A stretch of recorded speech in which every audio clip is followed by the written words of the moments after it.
God, can we play more commercials on this station? This station is about me. What? Oh, hi, I'm Amy. So, right, we're back. I'm here with oh my God, this is so exciting. But now I'm here with Jez Tarrant, a rock god, all the way from Scotland, England. So, Jez, I'm sorry. As you can tell, I'm a really huge fan of Love Fest. Hey, didn't say sorry, babe. You are a woman of substance, and I like that. Thanks. Yeah, thanks. That's cool. And, Jez, who is that thing with you? I didn't mind Mandy. I think she's zoning out a little bit, aren't you, man? Look, she's got to take me 24/7, you know what I'm saying? Poor lassie, she's had a turn at Jez more than one girl can take. Eh? Say hello, man. Hi, Paul. Ringo. Where are we? The rock lifestyle hasn't been too good to her. Man, just go away and sit in a lavvy until we're finished, hen. Check the fridge. Is she okay? I mean, apart from being an ugly, cheap cow, she looks half dead. Hey. Seriously, man. Dinna cramp my style. I'm an artist, you know. Okay, Jezzy. So, Jez, I was listening to your album on my boombox all weekend. How is it? I mean, you're really totally famous. No, wait, I mean, so anyway, how are you? It's cool, man. I'm cool. Things are good. You can't OD on love, and I have tried. The tour is really something special. You Americans, you really know how to rock and roll, man. Not like back home. I'm so confused. Is that because the new album didn't do so well in the UK? It's that fascist Thatcher. I sing about working class people trying to make it through a tough life. I sing about the things they want. Trashing hotel rooms, wearing glitter in your eyes, and waking up in a ditch next to a totaled sports car. When you make minimum wage, love conquers all. Know what I mean, Sheila? The name's Amy. Aye, right, whatever. Like I was saying, man, right? I'm an artist. I ain't in this for the money. If I were, would I be wearing these clothes? It's because the critics don't know. You know? They stand there and they do not know. Have they ever really listened to the lyrics to bury me deep inside? If the music isn't what they want to hear, if the songs ain't the right songs, if things aren't in their space or whatever, right, man, that's my choice. Because, man, I am Love Fist. And the thing is, right, they're not. And if they don't get it, if they're not riding my wave that day, man, well, I ain't going to go cry puppies just because their dog is teething, As far as these idiots are concerned, I am a man. But I tell you, sweetheart, I've been over to the other side, baby. And man, oh man, it's beautiful. But these idiots, man, they've not been there. Okay, right. This last album wasn't your best-selling, was it? I don't even think it charted in the UK. What is a chart, man? A piece of paper. Bring that to the concert and I'll set it on fire. I ain't no Ronald Reagan or rock, babe. Album charts are a metaphor for human isolation and the breakdown of interaction. And I say it's time to rock. Right, man? Right, Jimmy. That's right, because I say it is. Because, sweetheart, I left the stove on. Oh, man, I am Love Fist, the biggest band in the world. Yeah, but you and Dick and Percy and Willie, you're all Love Fist, the 4 Scottish horsemen of the apocalypse. Fist till morning. Take it on the chin. Zinc deficiency. 4 boys against your face. Great tracks. What memories. And here you say you dedicate the album to the children of the night. Who are they? No, sweetheart, man, babe. Let's get one thing straight here. Hello? Are we recording here? This is for the record, right? Testing. Now listen. Love Fist is Jez Tarrant. I sing the songs, sweetheart. It's my face on the merchandise. If you see us in concert, see 4 men rocking and dancing with tears in their eyes, you will see I am Love Fist. He who pays the piper plays the tune. Oh, I didn't know you had a piper in the band. Love, I was talking metaphorically. I'm a poet. Condensed meaning, enlightenment. We're a family living in Death Valley, but I walk alone. I am on a spiritual journey, and if Percy or Dick or anybody stands in my way, the contract says I walk. I've been dragged back and held down and embarrassed by those guys, but it's part of being in a band, man. Like wearing makeup. Yeah, but wasn't Percy voted Guitarist of the Year by Rap Rock Monthly? Look, I love the whole bit with the fuzzy guitar, but he's overrated, love, right? Without the torrents of abuse, Love Fist would be over, and the new contract reflects that. As an artist, it's really important that I make a lot of money. Right, man? You need to keep you and our friends and your diamonds and that, eh? Yeah, rock on, Keith, Roger, what a trip. Yeah, shut up, you silly tart. Let's take a caller. Hello. Ooh, you're on the line with Love Fist. Hi. Yo, this is Wayne, man. Hey, guys, I'm on the phone with Love Fist. Hold on. Hey, what's up, Jez? I'm a huge fan. I go to all your concerts. I get crazy. I wear my Love Fist t-shirt every day, even when I'm with my old lady. Hey, I heard there's subliminal messages in your video. Is that true? Listen, seriously, the big hair, the limousines, the girls, the partying, the clubs, the hotel suites, another TV smashed into 1,000 pieces, right? After my unfortunate incident in Cleveland, I told the press, I don't like Mondays. This livens up the day. If you're asking me if we was using backmasking, the music is reversible, but time is not. Do you want me to say, congratulations, you have just discovered the secret message. Dreams are made to be broken. Like so many broken dreams, I want to pick up the pieces together. God, I am so creative, love. Oh, wow, I think I've just wrote a song. Maybe I'll write a song about you, eh? But anyway, like I say, that stuff, it doesn't matter. Not for me. I'm a spiritual person on a journey, right? And nothing will stand in my way, you know? Boy, do I. On the track Satan's Pillows, you sang about how a broken heart can... About how a broken heart can't ever be mended, just broken again. I know. Really powerful stuff. Emotional. I think that song says everything that needs to be said about love, man. When you belong to the night, it's best to take advantage of it. And what takes you up will take you down, man. If everyone remembered that, the world would be okay. Thanks, love. You are a real smart cookie. Thanks, Jazz. Now, do you think it's important that, well, I mean, you're a great-looking guy, even though your girlfriend is a cheap tramp. But do you think it's important that rock and roll bands look good? Or is it about the music? Like I said, I'm a creature with two faces, babe, you know? An angel and a devil. And that means it's really important to look good. Music cannot stand on its own. You need to look good singing it. I'm tired of people saying all we care about is partying and that we can't play. If we couldn't play, people wouldn't come to our concerts. We're not going away, and if we do, it won't be on purpose. Where are we, dear Creek? We're on the radio, love. Stop dragging me down. I told you, if you ride a whirlwind, don't be surprised when the dawn breaks. Anyway, where were we? Ugh, she's really getting on my nerves. Why are you waving your hands at me? Oh, I'm supposed to go to commercial. I'll be right back. Howdy. Welcome to Farewell Ranch. They say the golden years are the best years of your life, but for many seniors, they just stink up the house and make the grandkids feel uncomfortable with unbounded affection. Now, your old people can be earning you money and enjoying the final years of Farewell Ranch. It's a working farm, cattle ranch, and crematorium where the cowboys are all over 75. They'll enjoy rodeos, working in the fields, and tending all the final resting places of their new friends on Sunshine Hill. Farewell Ranch works your loved ones from sun up to sundown, and when your loved one passes away, we'll send you a presentation package VHS with the spurs and boots they were wearing as they went on to a better world.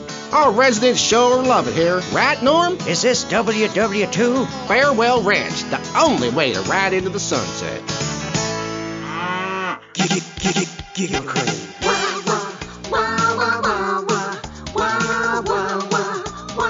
That's the sound I love. Start my morning, you make my night.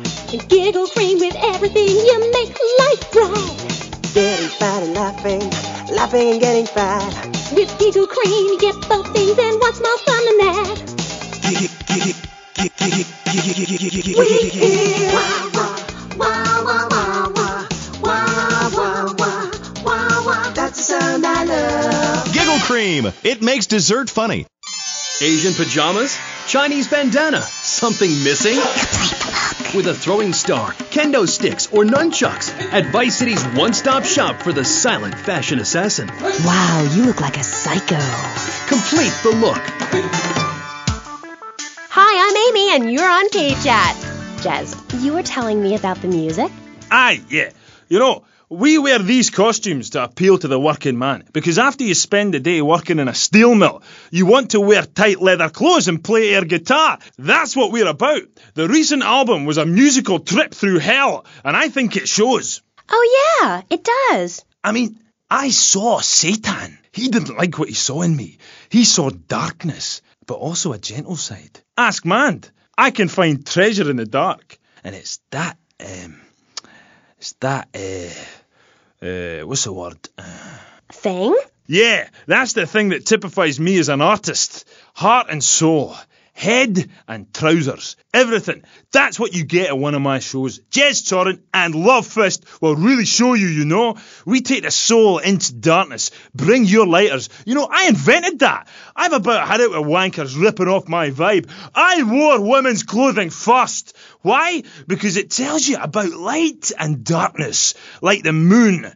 But seriously, love, you've got great eyes. Really. Oh, thanks, Jez. I've always thought your music really lets people see into your soul. Right, into great big pools of pain like me. Dangerous bastard. You see, babe, I've had my heart broken and I am still a man. I'm working on a song right now called Fallen Stars on Shattered Dreams in the Rain. It's about being able to communicate through music rather than words. It's set in a wind tunnel. That's why there's a huge snake painted on my jacket. The snake symbolises kind of a subconscious power force. Because life is pain, babe. And without music, I'd be lost. This new album is our most mature work yet. I am brilliant on it. Because I sing from the heart. About heartbreak? Babe, don't go there, please. You do your show a favour, take it easy. My people spoke to your people about this, and seriously, I appreciate the offer. And look, I would shag you, but you have to understand, it's too soon. Because Shari left you, right? Babe, my people spoke about this to your people. I said, do not mention Shari. It's like sticking needles in my soul, voodoo. Who are you? Are you my personal devil? That you could do this to me. The pain is too much. I have hair in my face to hide my soul. Shari had to go because she wanted to be a Marine. We couldn't be together. Seriously, don't go there. This is so sad. Do you have a tissue out there? Oh, Jez, I'm so sorry. Seriously, love, if you listen to the song Dragon Eyes, it says everything that needs to be said about her. You can't help me. It's raw, like a chicken's head, you know? The pain, it grips you and makes you think about everything. It's the longest night of all. December of the soul. Jez, this has been the best interview of my life. Thanks so much for coming on. For all you Love This fans out there, it's time for a contest. That's right. Ladies and gents, you're listening to me, Jez Torrent on K-Chat, being interviewed by... It's Amy? Oh, God. You forgot my name? Yeah, whatever. Citizens of Vice City. Now you've got the opportunity to win a part of me, my signature. Ink. I only give away parts of myself to people who have bought all our records, so you've got to answer this. On which album did Beast Fist appear? Was it A, Dogs on Heat, B, Fat Chicks All Day All Night, or C, Devil's Own Band? For the chance to win tons of Love Fist prizes, just answer the question. All you need to do is write the answer on a postcard and send it into the station. Jez, before you go, will you please play us a song acoustic? Piss off! Acoustic songs are for sissies. Babe, seriously, do not cramp my style. Look, I've got to save up the love for the big show. Babe, I love you. I really do. Friends for life. Dance into the fire and all that. Always good to meet a fan. Will you look after man for us, will you? Oh, I lost my lighter again. Love Fist! That was the dreamy Jez Torrent of Love Fist, who are appearing this week in Vice City as part of their world tour. Bring your lighters and a spare pair of panties. I know I will. We'll be right back on K-Chat after these messages. Thanks. What makes a real American? A cowboy hat, enjoying a fine T-bone steak, going to a baseball game, shooting a gun. Maybe it's the freedom to go into a poor country and tell them how to do things. Heh, those are all great qualities. But one thing that makes a true patriot is the ability to choose an American car. When you buy an import, you take a hot meal off a hard-working American's table. There. This poor girl is going to starve to death just because you bought a cheaper, more efficient Maibatsu. Without gross symbols of excess, what will Americans have to look up to? Our great industries are threatened. Cars, pornography, armaments, and they need your help. So the next time you buy a car, a piece of adult literature, or a missile defense system, make sure you do the American thing. Old Max. We go everywhere together. Right, boy? At Pet Stuffers, we know there's nothing like a relationship between a man and his dog. Sometimes you just can't let go. Max, you didn't eat your food. That's the 2nd week in a row. Max? When the unspeakable happens, just put your four-legged friend in the refrigerator or freezer. Then call Pet Stuffers. We'll be there within a week to pick him up, and in less than a month he'll be back as good as new. Through an ancient Egyptian miracle process called taxidermy, you and your best friend will always be together. Yeah, that's a good dog. Pet Stuffers, when you just can't let go. And coming soon, grandparents forever. The key to feeling great is looking great, and the way to look great is to have great hair. That's great. Take your hair higher. Take your hair to the limit. With Sissy Spritz, when you're clubbing or sticking your head out of a stretch limo sunroof, you want to know your hair is performing to the limit. Higher. Gonna get higher than the sky. With Sissy Spritz, it's hair for the future, not the past. When you have great hair, people know you're a winner. Gonna fly on my own hair tonight. Sissy Spritz may cause dry mouth, dilated pupils, paranoia, heart palpitations, and nosebleeds, but your hair will be great. Higher. This is K-Chat. Welcome back to the show. I'm Amy Sheckenhausen, and next up, we're going to be interviewing someone with a lot to say for herself. A woman who pretended to be a man and then wrote a book about it. I haven't read it, but I'm going to pretend I did. She's professor of anthro-sociology and women's studies at the University of Vice City, and her name is Michaela Krapitis. Michaela. Hi, welcome to K-Chat. Hello. Hi. So, Michaela, you're a teacher.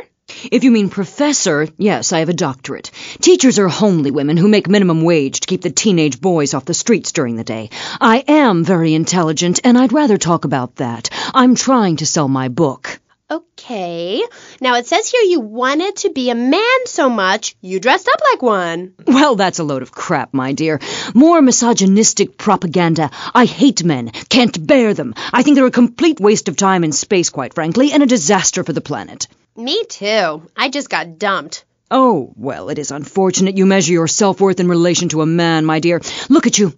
You could be an attractive girl if you did some physical labor, cut your hair short, grew out your body hair, and wore boots, for example. You mustn't get sucked into their heteropatriarchy. But I like dating. Having someone buy you dinner is great. Well, we'll come back to you and your problems, accepting who you really are. Let's talk about me a bit more. Okay, so tell me about your book. You hate men a lot, and you dressed up like one, and now you've written a book about it, right?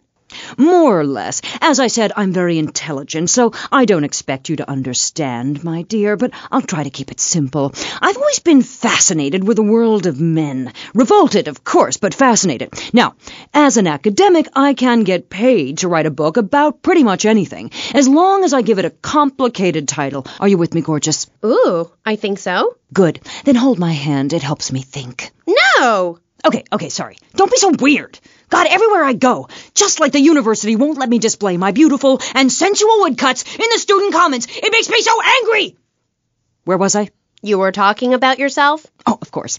The ego is a dangerous thing, especially in my case. I'm a Jungian. Anyway, so what I did was dress up like a man and enter into the man world. I can tell you it was more horrifying than I imagined. What did you do? Well, the first chapter, I was a roofer. These sexists spend all day on a roof talking about us, Amy. I was expected to sit around and talk about what I had done to women. Of course, I had to, so as not to blow my cover. So what's the name of your book? Yes, as mentioned hitherto, my book has a very, very obtuse title. Being and Singing. From Freud to the building sites, a woman's journey into the male psyche. Huh? What? I'll admit it's not very catchy, but academia is not about getting to the point. It's about exploration. Okay. Wow, I'm learning a lot today. Yeah, so I entered the world of men, in disguise, of course. I was dressed like a man. Okay, and you haven't changed back? What? What did you say? You're still dressed like a man. No, I'm not. These are my normal clothes. Amy, for God's sake, don't fall prey to the patriarchy's evil fashion schemes! Oh, sorry. Anyway, I learned a lot when I was a man. Did you know, for example, that during my time as a steel worker in Pittsburgh, I learned that men sometimes speak crudely about women when they are out of earshot? I was horrified. Or that men regard some women, like you, Amy, as mere sex toys, things for their amusement. Unbelievable! Or that men actually find sports interesting. It's appalling. And they run the world, my pretty. Oh, yes, they run the world. They do? Yeah. Look at Reagan. Look at Thatcher. Look at Gorbachev. While we stay home and bake cookies. Well, screw that, sweetheart. Yes, I agree. Good. Don't bake a cookie. Smash him in the face with a baking tray instead. He's a brainless dolt. He's a man. Did you know men enjoy looking at pictures of naked women? It's called pornography. It's sick and foul. I'm giving a talk about it this weekend at the Women's Center. That's women with a Y. I think you spelled it wrong. Are you a woman? 3 of the 5 letters that make up your description are M-A-N. You're too dependent on men, Amy. That's why I don't call myself a woman, Amy.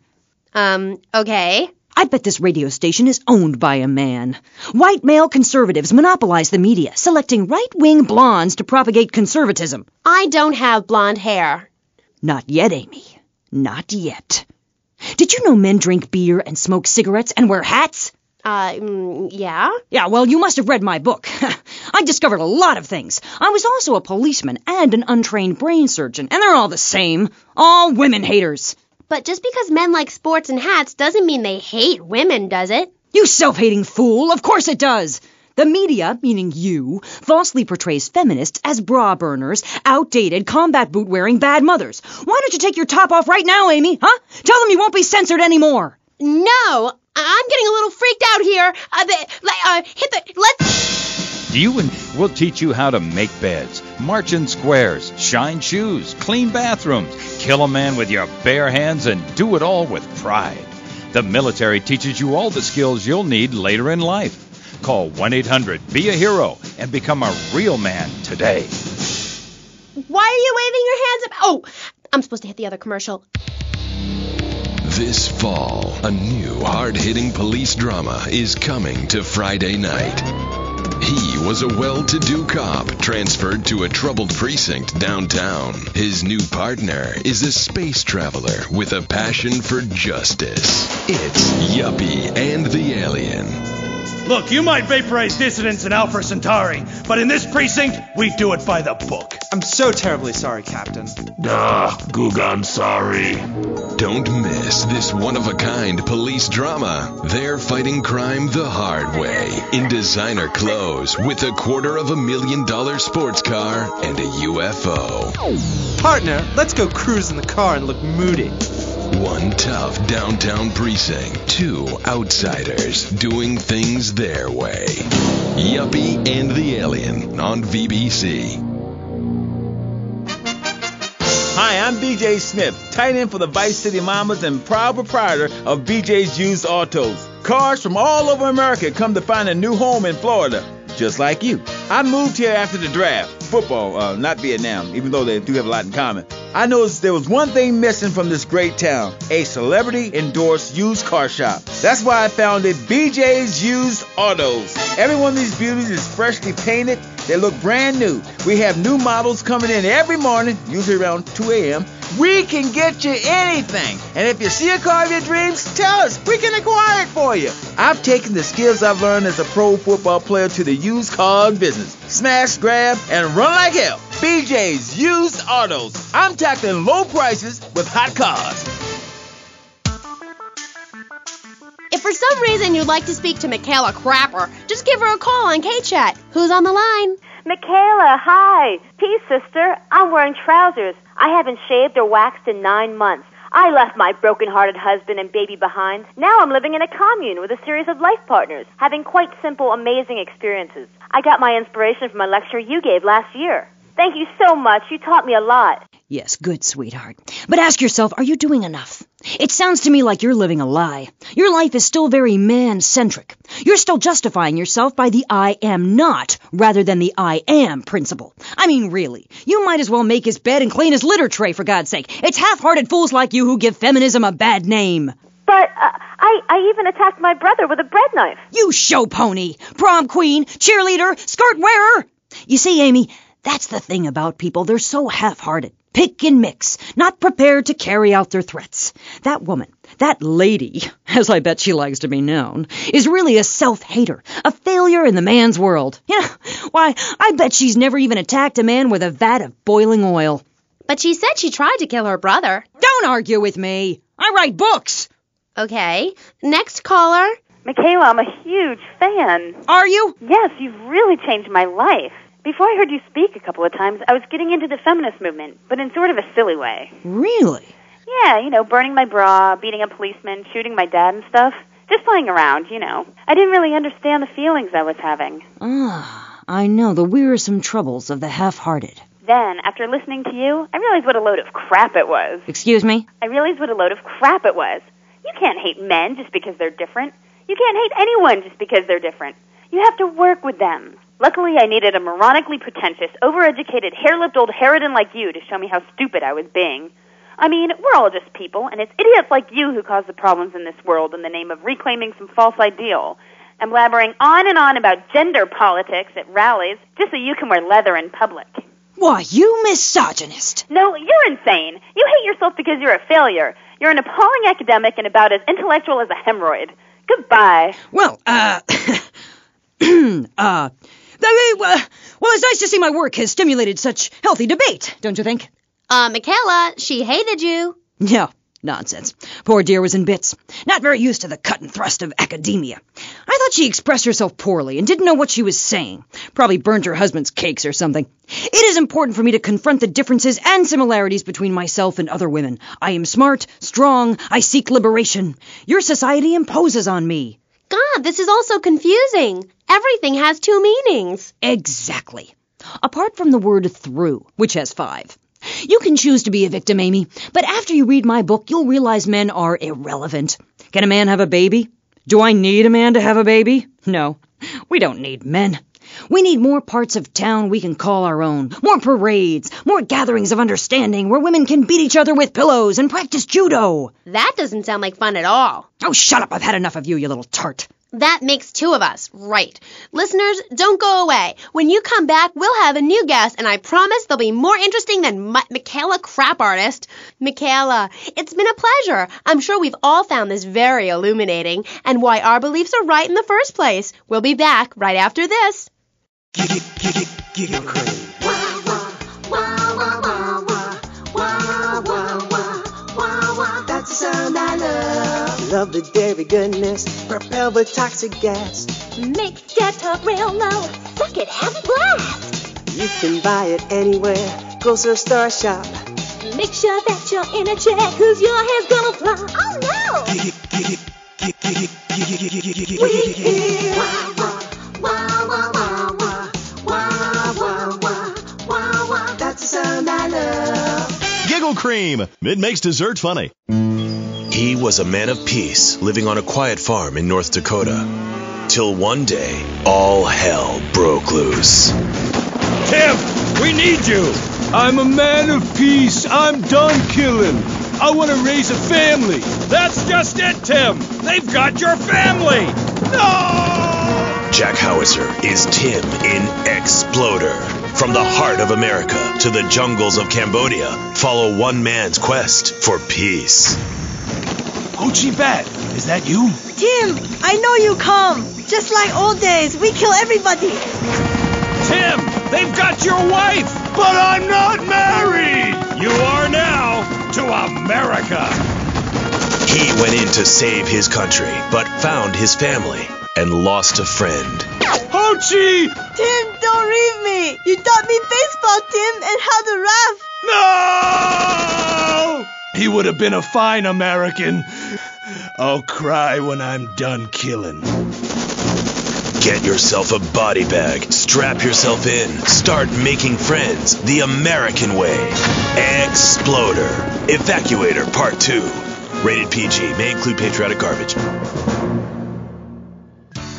So, hello everyone and welcome back to K-Chat, Vice City's main place for things. I mean, well, it's a place in Vice City where things go on, like interviews or things. or other things like that. But at the moment, it's interviews, and I'm Amy Sheckenhausen, the best interviewer in Vice City and exclusive to K-Chat. Remember, you only hear Amy on K-Chat. Our next guest is a man on a mission, and that's why he's got such a silly name. His mission is simple. Zoos. His name is Mr. Zoo. G'day, Aim. Hi, Mr. Zoo. Hi, the name's Pat Flannery, but I love zoos, I really do. That's why they also call me Mr. Zoo. Okay, and which do you prefer? What, darling? Which name, Mr. Zoo or Pat Flinger Thingy? Oh, I don't mind, babe, whatever you fancy. Fine by me, as long as we talk about animals. I don't give a damn what you call me, as long as it ain't Sheila or something. You're silly, Mr. Zoo. Why would I call you Sheila? I don't know, love, you tell me. Oh, this is getting confusing. It says here your name is Mr. Zoo, and now you're saying your name is Pat Flanagan, and now you're saying it's Sheila? Doll, the name ain't Sheila. That's a Sheila's name. It's an Australian joke. Okay. Oh, right. I don't speak Australian. Do I? I guess not, sweetheart. Okay, well, moving on. You're Mr. Zoo. That I am. Cool. And I hear you've made quite a name for yourself. Why is that? Because I love animals, Aim. Animals and publicity and stuff, but I love animals.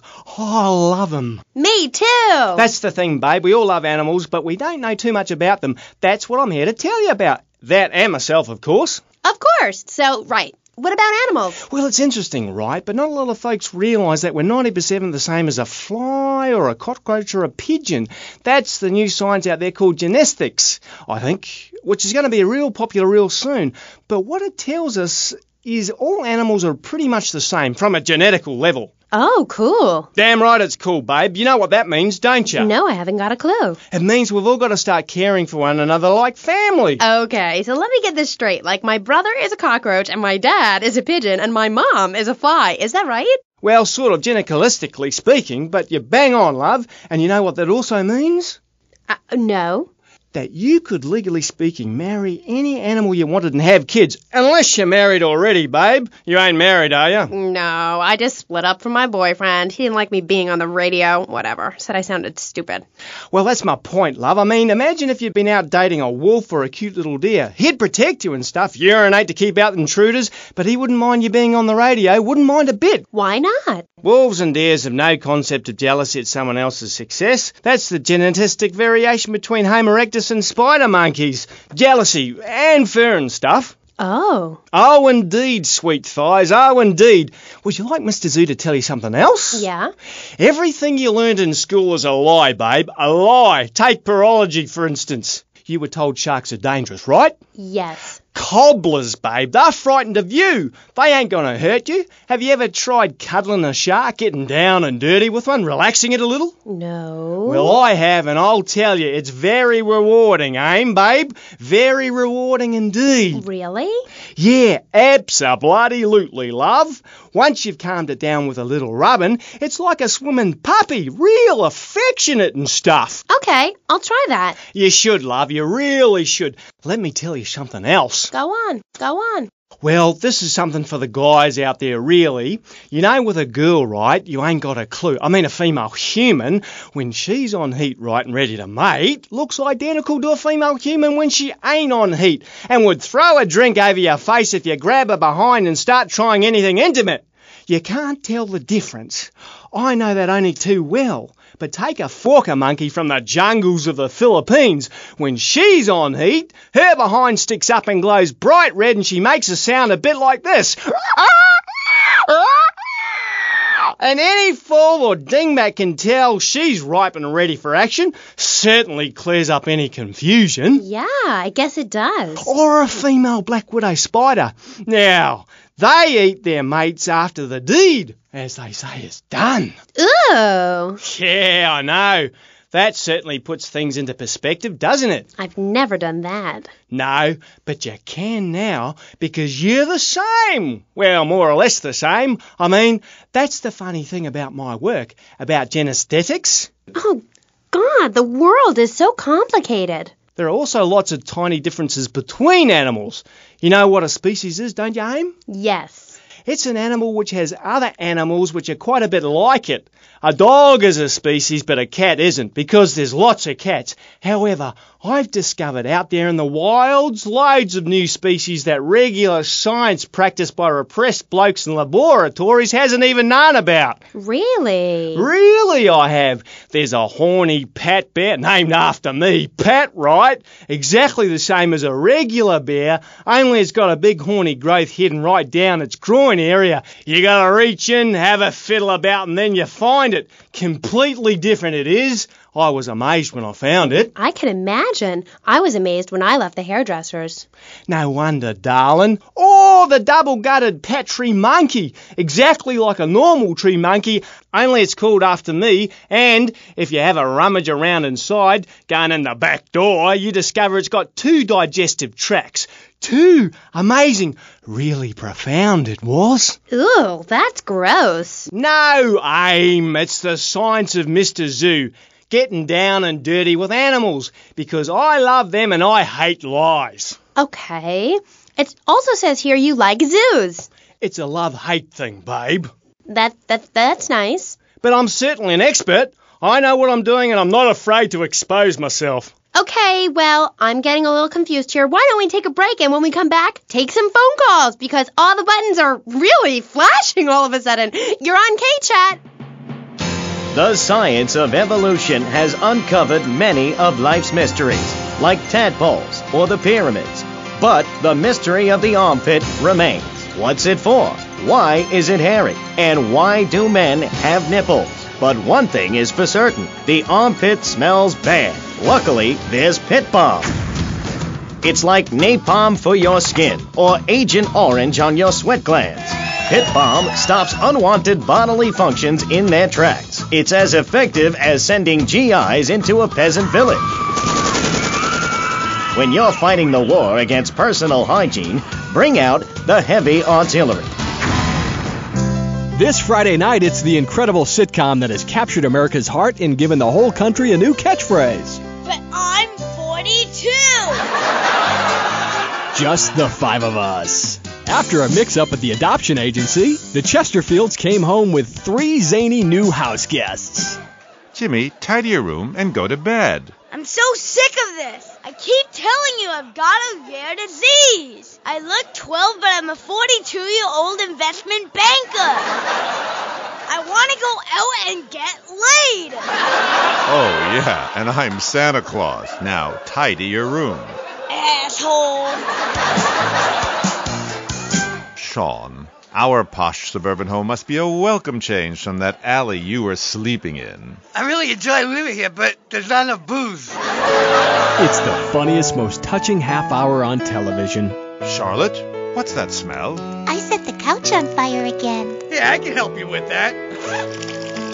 And this week, it's a very special Just the 5 of Us, where an attractive blonde lady tries to steal Jimmy away. Now you're talking. Just the 5 of Us. Friday nights on VBS. We're on K-Chat, and so are you. If you're listening, I'm here with Australian animal lover, Mr. Zoo. If you've got anything to ask him, why don't you just give us a call right now? Yeah, great. Give us a call right now, and I'll tell you anything you need to know about animals. Okay. Who's on the line? Is that Pat Flannery? G'day, of course it is. And you're in Vice City? Yeah? What are you doing here? Promoting animals, mate. Don't you remember the court case? I get lost. Amy, let's have another caller. Okay, who's on line 2? You're through to K-Chat. Don't hang up on me, Flannery. You're meant to be in a hospital, you sicko. Hey, easy there, mate. Hospitals are for people who don't feel well. I'm at the top of my game. Are you insane? Don't answer that. I know the answer. You're sick and insane and you need help. I got a visa, mate. I got a visa. You can't touch me. I'm bona fide. I love animals. Leave me the hell alone, or I'll come by your aquarium and feed you to the bloody sharks, you no good. By the book, paper pushing murderer. Bobo would have lived if you let me in the tank. I could have cheered him up. I could have done. Now stay away from me, you hear? No more callers, K-Aim. Phones are so impersonal. Not a two-way conversation like the radio. Okay. Who is that? Wrong number, I think. No, it wasn't. Yeah, it was. A bloody wrong number. He wanted a plumber and a Chinese. I was speaking to him in Australian. Okay, cool. What was that about the aquarium? Nothing, babe. All in the past. Long time ago, I was tricked into saying something I regretted. Oh, cool. That happens to me all the time. I can see that, love. Yeah, big mistake. Never trust a judge or a mental health tribunal. Never. Only trust animals. Okay, and what did they make you say? Nothing, babe. Oh, it was a long time ago. Look, I brought a little surprise for you.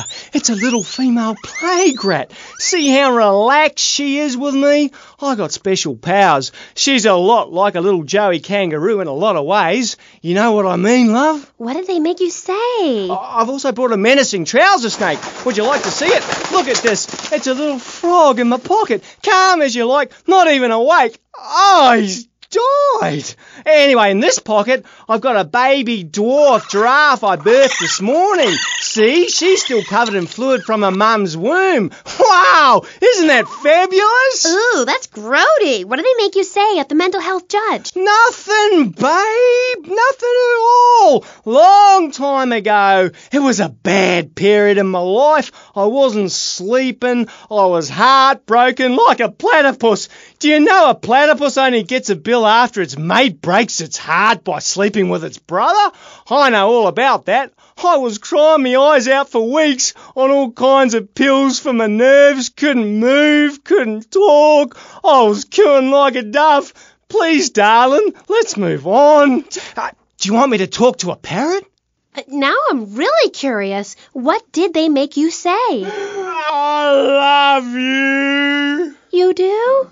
I never knew. They made me say I love you. Oh, I made my boyfriend say it, and he slept with my best friend. I think we're bonding now. No, we ain't bonding, you half-wit. We're miles apart. I hate you. They made me say I love you to Bobo.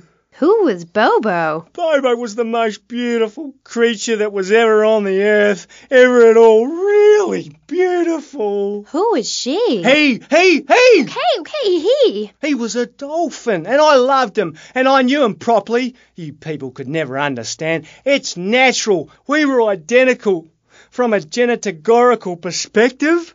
And Bobo was really unhappy, putting on a show every day like a circus animal. They thought they caught me doing something, but they never did, Aim. They never did. We were only cuddling. How can people take that the wrong way? Babe, they took me away and they locked me up. Then Bobo died of a broken heart. He did? That's awful. But, ooh, just a second, you sick bastard. Security! I loved him more than you can imagine. Call the police! Someone, please help me! This guy is molting animals! Oh, it's gross! Aim, I only wanted to be loved, properly mind, and he's gone. Pat, it's Dr. Phillips. Get lost, Doc. I got out. I'm fine. Me and my friends are travelling around in a black van and solving crimes and running from the Colonel. Pat, I'm coming in. Stay away from me! Pat, you've been a very bad boy. Come on, we're going home now, Pat. Stay away from me! I got a poisonous lizard in me boot. He'll kill you in 2 seconds. Pat, please. We've been through this. You're not well. Bobo is dead. It's time to get back on the medication and start piecing your life back together while locked up in a padded cell for a very long time. Or until you die. Is it that time again, Doc? Yes, Pat, it is. Come on. Put on the straitjacket. Look, it's even got your initials on it. And swallow this. Oh, thanks, Doc. Did I tell you I love animals and they love me? I got a message. Look for a while at the China Cat. I'm really sorry about that. Pat is a very, very sick man. We rarely let the dangerously ill out into society. And when we do, it's not always fatal. Okay, great. Get this crackhead out of here. Sorry to be a bother. Oh, no bother. Don't bang his head. Those bruises show. I never knew animals were so interesting. We'll be back after this. You're on K-Chat. Don't go away. Do yourself a favor. Pick up your telephone. Call now. 1-866-9-SAVE-ME. What better place to witness 40,000 years of nuclear winter than from the comfort of your very own space-ready nuclear bunker? When we raise 25 million, we will build a 50-story tall likeness of me. If we raise 300 million, the statue will rotate so I can look over this great city and cast an evil eye on degenerates. And when the imminent nuclear strike occurs, those who put faith into action with sufficiently generous contributions will join me inside the Pastor Richard Salvation statue as we blast into space. Contribute to the Pastor Richard Salvation Statue Fund. Pick up your telephone. Call now. 1-866-9-SAVE-ME.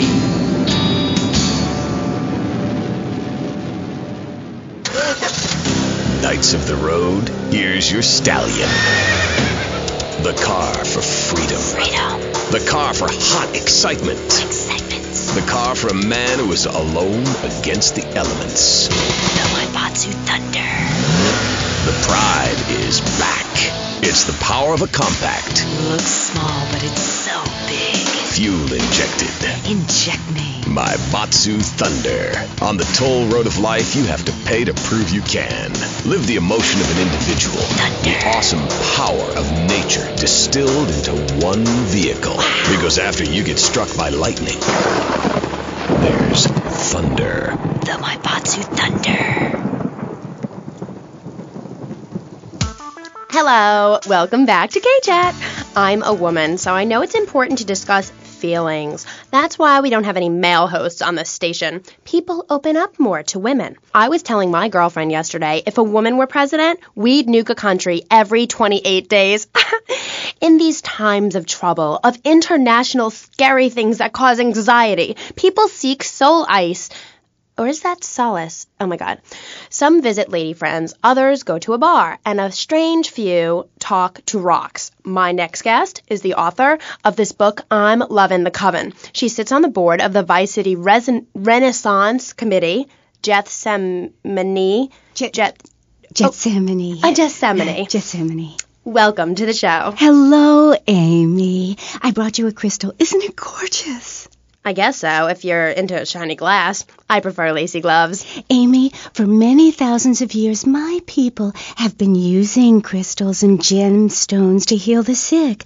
Take the crystal, and then, when the night is enchanted, and the candles have been blown out, and the wind sings through the branches of the eucalyptus, hold up your arms and sing, all dewy, my sky-sailing pregnant moon, the goddess. Pregnant moon? What are you talking about? Gethsemane? Sorry, whatever. Do you even have a last name?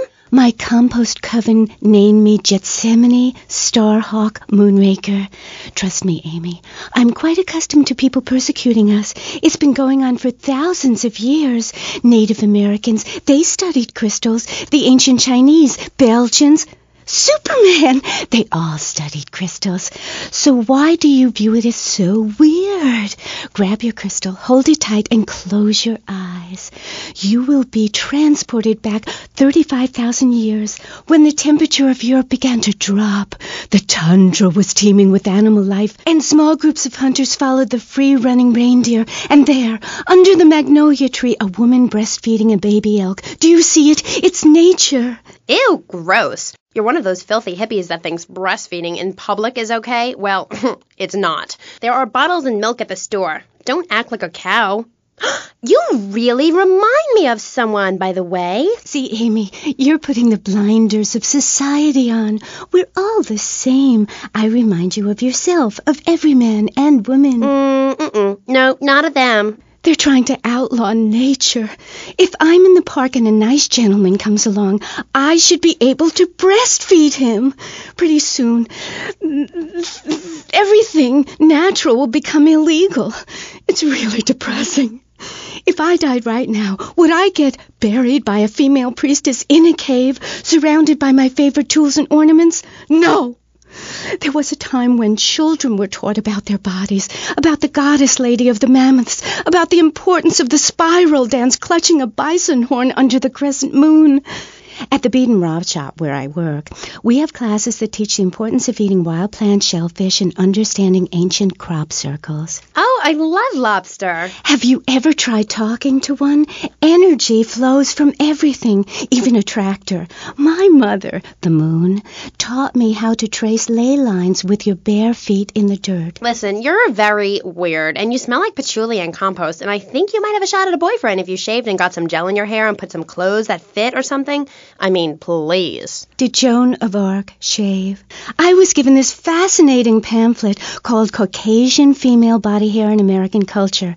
Amy, I love you like my sister, but honey, you've fallen prey to a sustained marketing assault that began in 1502 to convince women that underarm and leg hair was wrong. There's nothing more natural than this enormous bush I've got growing under each arm. Having hair is natural. What's the deal with Anglo-Saxons? I mean, go to England. The women there don't shave their underarms. It's really quite attractive. You just need to focus your eyes to look for healthy signs and not the signs of socialized barbarism, like shaving or wearing deodorant or birthing in a hospital, rather than the open air like a wolf cub. Remember Brother Romulus and Noble Remus? Wolf-raised. I find this really interesting. Not really, but I say this because I'm told to. I'll be back on K-Chat after these messages from our sponsors. Howdy, partner. It's 4:30 in the morning here at Farewell Ranch, and it's time to get up and work the old cows. Get up, y'all! At Farewell Ranch, old people don't sit around stagnating, watching game shows and talking about the good old days, sinking into the grave in a urine-soaked mess. At Farewell Ranch, they sweat and toil until the breaking point and keep that miserable contemplation of mortality at bay. Hell, at steering time, we'll work Grandpa so hard he'll wish he was dead. At the end of the day, he'll sit down in the bluegrass, eat a bowl of commemorative beans, and enjoy sing-alongs at one of our nightly funerals. It's the cowboy's code. Work hard, don't shower, and die in your boots. Right, Norm? My prostate. Farewell Ranch, the only way to ride into the sunset. It's the knife that saved America. If you liked the film Exploder, you'll love this enormous commemorative survival knife. In the handle, you'll find all of the things you'll need in any wilderness, disaster situation, or the jungle of your backyard.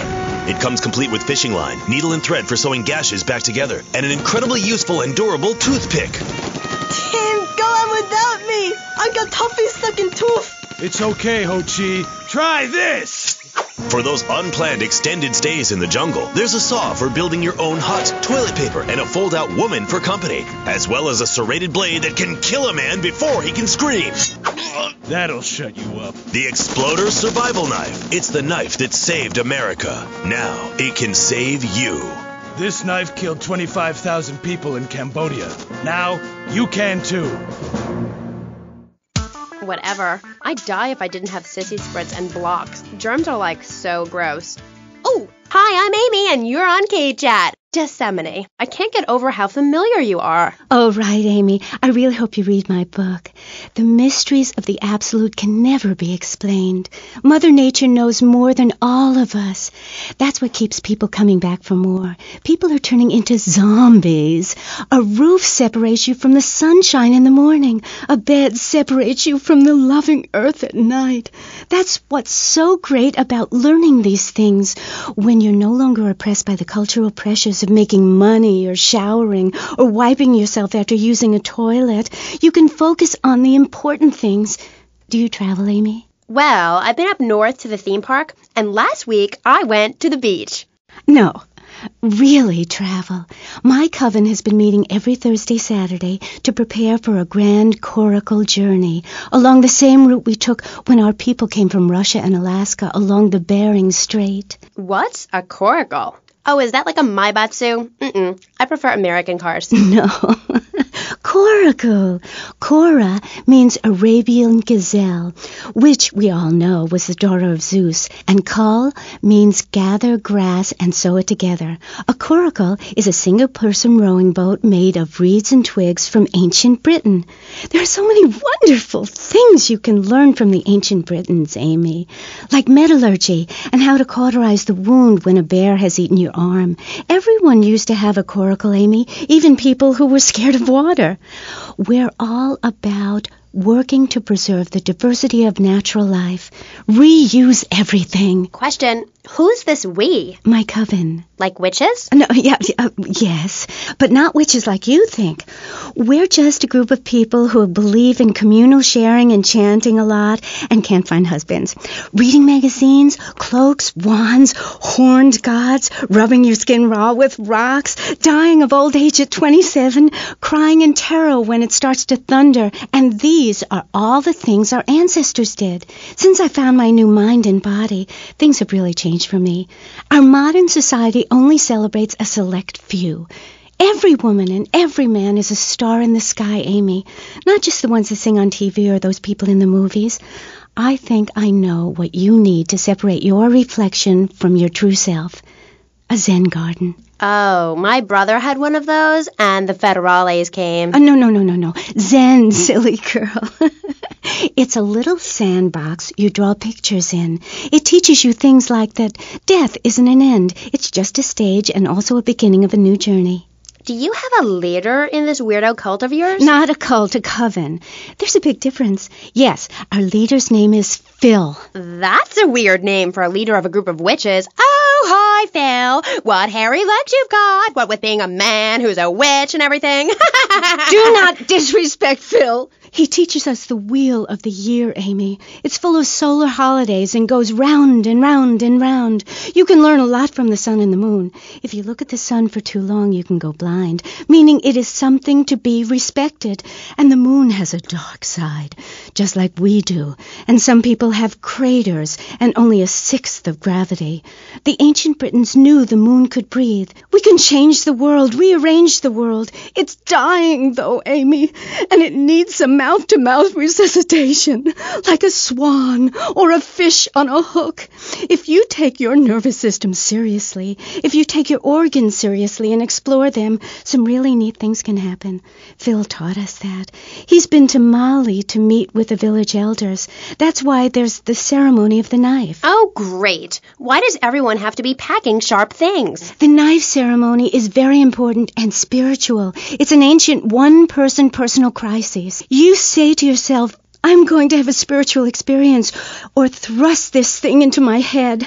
Life actors never rehearse and need no script, Amy. That was said by somebody really spaced out, and I'm going to say it again, like the wind which keeps blowing, or the sun which shines with life. Will you please leave? You smell and you talk really weird, and you're just really gross. Not until I tell people out there, become an internationalist. Learn oral traditions. Learn to respect life. Make war on machines. Marry your mother.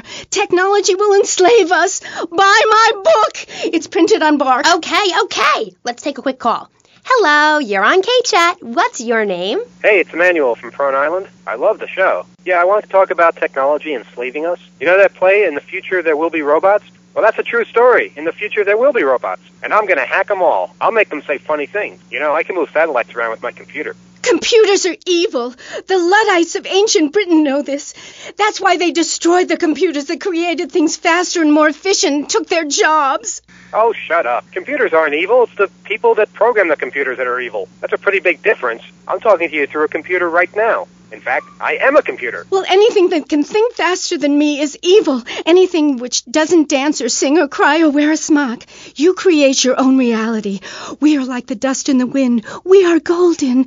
We've got to get ourselves back to the garden. Okay. I know who you remind me of. My Aunt Susan. Oh, she was single too. I'm not single, Amy. I share my life with a number of valuable partners, and we commune with each other in a non-judgmental, expressive way. Old maid, my mom calls her. Anyway, let's go to the phones. You're on K-Chat. Yes. Thank you. Yeah, that was great. Really interesting. I'm British, you see. Like our ancient wood-wearing queen, Medusa. Medusa. No, I think actually it was Boadicea, but no, not really. I'm from Hampshire, you see. I'm here on business. A wanderer. Yes, I was wondering. You're a good witch, correct? Yes, a white witch. But you have a broom. Yes, it's ceremonial. Supposing I'd been a bad boy, like if I hadn't learnt my spells or something, would I get smacked with it? Violence is wrong. But you must hit Freddy with your broom. Freddy's been very naughty and not learnt his spells. Hit me, hairy legs, hit me! I deserve it! Prank caller! Prank caller! Sorry, listeners. Somebody call the IRS. Who let that guy in the country? Yes, poor man, so lost and ill at ease with his father, son, and Mother Nature. I hope he finds what he needs. And I need to take a commercial break. Gath, good luck. Gethsemane. Yeah, I hope you find what you're looking for, and I sincerely hope you, take a bath. We'll be back after this. You're on K-Chat. Don't go away. Hi, I'm B.J. Smith. In my long and illustrious 3-year career at the top of pro football, I whooped some serious ass and got paid for it. They didn't call me Death in Tight Pants for nothing. When you have such a rewarding career maiming others as I have, you know how to stay fit. Through running, wrestling, stuffing 20s down panties of foxy strippers, firearm training, nasal pursuit, and beating the hell out of your fellow man. That's what keeps me healthy. And now, using training methods I perfected, it's going to work for you with BJ's Fit for Football. Watch those pounds fall off. I'm down to 300 pounds using exactly the method I demonstrated on tape. I mean, who are you going to trust to get you fit? A man who can rip your arm off and beat you with the wet end? Or some aerobics instructor who wouldn't get drafted by the local hopscotch team? Hell no. BJ's Fit for Football. Out now on beta and VHS. Remember, to win in a game of football or life, you have to annihilate everything in your path in a blind rage. Ever since Linda started working, our kids are home alone. We tried hiring a nanny, but she wanted health insurance. Yeah, right. That's when we got Domestabot. He's great with the kids. Mrs. Lawrence, Tommy has some skin magazines under the bed. And he helps us, too. Would you like your drink freshened? He's a great conversation piece at our special parties. Please put your car keys in the hat and the fun will begin. It's like having a personalized alarm clock. I brought you a drink. It's 8 in the morning. I made it a double. Oh, Domestabot. Domestabot. He's 3 foot high. He only says 10 phrases. He's the friend you've always dreamed of. Order Domestabot today. So, welcome back and all that stuff. You're on K-Chat with me, Amy Sheckenhausen, on Vice City Station for the stars, including me. And boys, have I got a treat for you. Next up is a living legend, a man who won the World Series single-handed, known to his fans as Death in Tight Pants, and known to his enemies as, oh my God, I just got flattened by a truck. How is that fair? It's sports legend B.J. Smith. So, B.J., welcome. Thanks. It's a real pleasure to be here. Oh, I know. But one thing, sweetheart, I never won the World Series. That's baseball. I played football. Yes, but it's all the same, isn't it? Football and baseball aren't the same. In one of them, you get bored during a 5-hour game. You touch yourself a lot and start a massive brawl with players who are degenerates, egomaniacs, and criminals. The other's football. Yes, but it's all the same. No, Amy, it isn't. Anyone can hit a home run. In baseball, you stand around the field, dividing your salary by 162, waiting for some action. Talk to a guy who just played an hour of football. He's been in the trenches getting Agent Orange sports drinks poured all over his head to keep him from taking an innocent life. One is a game for men. The other is a game for pansies who like wearing button-down shirts. They call baseball a national pastime. If that means making $1 million by standing around all day, count me out. I'll work for my money. Yeah, BJ, just like me, I can tell you. Yo, baby, it's cool. I just want you to know what I did. I do. Jeez, get over yourself. You must have a testosterone imbalance like all those jocks who shower with other men. You can't tell me you don't look at other people's business. Baby, I played professional sports for 14 years, including high school, and I'm making a comeback. I'm a very competitive person, I grant you, but I ain't got no testosterone imbalance. With that little mustache you busting out, looks like you should be talking about some hormone problems, girl. Excuse me? What did you say? Oh, nothing. Damn, baby, you're so ugly you make blind kids cry. BJ, you better stop being a bully just 'cause I'm not into the jock scene. I like sensitive guys, like actors or rock stars or that kind of thing. Not some great big hulking giant that has to tell everyone how important he is. Well, I didn't realize we were trying to impress each other here, sweet thing. I was thinking we was here to discuss my new exercise video or talk about my possible comeback in professional football. Not sitting here flirting with each other. I'm a married man. I'm on my 7th wife. So you got a big family. All those wives. That's fantastic. Not really. You see, I really like family, especially when some show up you didn't know existed. I tell you, Father's Day, I'm scared to go to my mailbox. My big heart has caused me a lot of heartache, but when you're in the public eye, you can't always tell what people are about. BJ has met some real manipulative people. 7 wives! That's fantastic. No, I have 1 wife. I had 6 before that. So you downsized, right? Yeah, something like that. If you want to win in life, you have to change players. You can't play on the same team all the time. So, oh my God, isn't this getting intimate, BJ? I feel like we are really connecting. Yeah, I like to connect with you. Other men may fumble, but I go into the trenches like a Doberman. That's actually part of my video. What are you talking about? Well, as you know, running the ball is like making romance. And one day when I was going for a touchdown, if you know what I'm saying, I had a great idea. You see all these fitness videos on television? It's always that idiot fool in leotards prancing about, giving it the skinny thing. And I say, what is this? I mean, what in the world is this? These people ain't fit. They ain't got a clue. When you're fit, you know it. If you come into the locker room, you know I's fit for football, able to wrestle and pounce and hurt somebody for an hour straight. That's what people need. If someone comes to jack your ride, are you going to bust a aerobic move? Hell no. But when you know how to grab another man by the face mask and twist him around and so he tears ligaments in his back and never play again, I mean, that's some real useful everyday stuff. And I should know. I invented it. You know, I just don't want to talk about football anymore. Well, take dating or washing the car. What good is a leotard when you're washing the car? But put a man in a helmet and a cup, and he can wash the car in dignity. That's fighting fit for football. It's really very simple program. The best way to get your body fit is to have total disregard for your body. Every now and then you wake up and come out of concussion and say, damn, I look good. BJ, you talk funny. We'll be back on K-Chat right after these messages. Are you tired of your couches getting ruined? Oh, Grandpa. I made tinkles again. If you've got old people cluttering up your home, why not send them to Musty Pines? We'll help bring back dignity, and we promise it will be the best 3 months of their lives. They'll enjoy bingo, complaining, mumbling incoherently, skinny dipping, and organ donation. And once a month, it's our famous Lucky Dip medication switching night.